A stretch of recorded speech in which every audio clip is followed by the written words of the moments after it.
Hello and welcome back to the TV Show Club, the club where we talk about TV shows that we've been recently watching, viewing and enjoying. Let me know what you've been recently watching and enjoying, and if you've seen what I'm about to talk about, let me know in the comments what you thought about it. By the way, let me know what you think. Is this quality okay for these videos? I've gone from a like £4,000 camera that I use for work to a £300 webcam.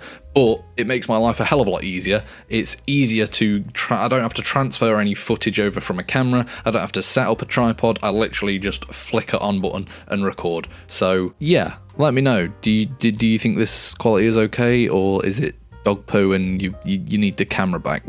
The Bad Batch has always been a weird space of Star Wars for me. It's 50-50 how it can go. It can be filler, boring content, or it can be some of the best Star Wars content that we've got in a while. And season 3, the first 4 episodes it's just brilliant. This is what Bad Batch should have always been. It should have been the gritty, mysterious Empire era, which it kind of has been, but it just shouldn't have focused its way around Sid and them just doing bounty missions. Don't get me wrong, the reason why I have such a great connection to these characters now in season 3 is probably because of those filler episodes, but also at the same time I would have liked to have some more content in 3 seasons of a show. But now we are truly on track, and I feel like Bad Batch is on its way to have an absolute brilliant final season, and I can't wait to see what happens. Episode 1 to 3 being the intro, I was so happy that we didn't just get Omega escaping in a couple days time. They treated this so much better than Grogu going away in Mandalorian and coming back in like what seemed like a week. To have this misery and dreary and hopelessness in this science lab is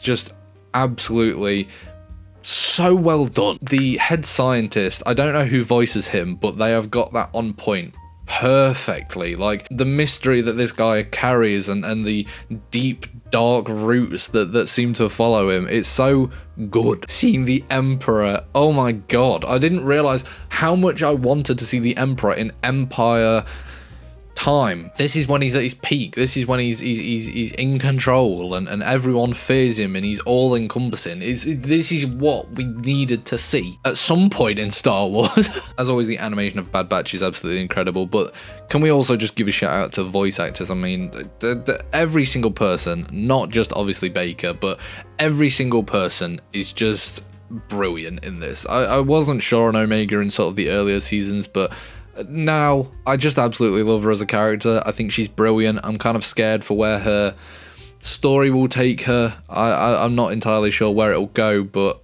I have no faults with any of the voice actors. They are all just brilliant. I love the relationship between Omega and Crosshair, how it's got this sort of tension that Crosshair doesn't really want to be there, and he sort of knows that he's in the wrong, that he's been doing wrong for this whole time, and he kind of wants to get better and work with Omega, but at the same time he's like, this child, you know, he doesn't have the connection that Wrecker or Hunter has to her. But the reunion at the end of episode 4, oh my god, I had a smile on my face seeing Wrecker come out, and it's just like so happy, to then Hunter coming out and then the reveal, it's Crosshair, the awkward standoff. I mean, does Crosshair even know about tech? I can't remember if that was ever mentioned, but it's going to be a sad moment when he realizes it, and I can't wait for these other reunions, you know, getting Echo and Rex back into the show, seeing where it takes us now that the group is back together. What is the plan? Omega obviously wants to go back to the science lab and free all the other clones that they're testing on, but that would be a stupid idea, to be honest, on their part. I hope they don't do that, because someone will die. We have to remember that this is the final season, and I always thought with Star Wars they were too scared to kill people off, but Tech, they did it, or did they? Is he still alive somewhere? We don't know. But no, I'm genuinely really enjoying Bad Batch. I think this is, like I said, what it should have always been. It should always have felt like this way.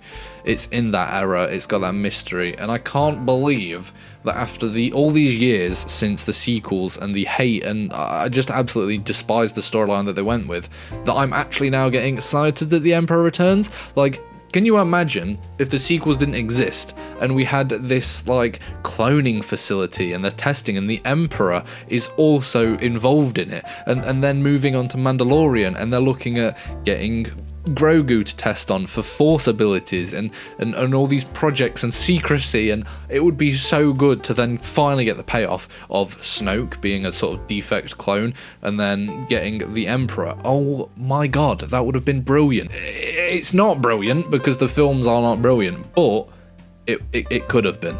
It really could have been if we'd have had this story, if we'd have had Filoni on from the beginning, then this would have been brilliant. But oh well, we'll take what we get with Star Wars, I suppose. Like we always say in the Star Wars community, the more Star Wars you watch, the better Star Wars gets. The answer to bad Star Wars is more Star Wars. So yeah, anyway, let me know what you've been thinking of The Bad Batch if you've seen it, and I'll see you next time on the TV Show Club.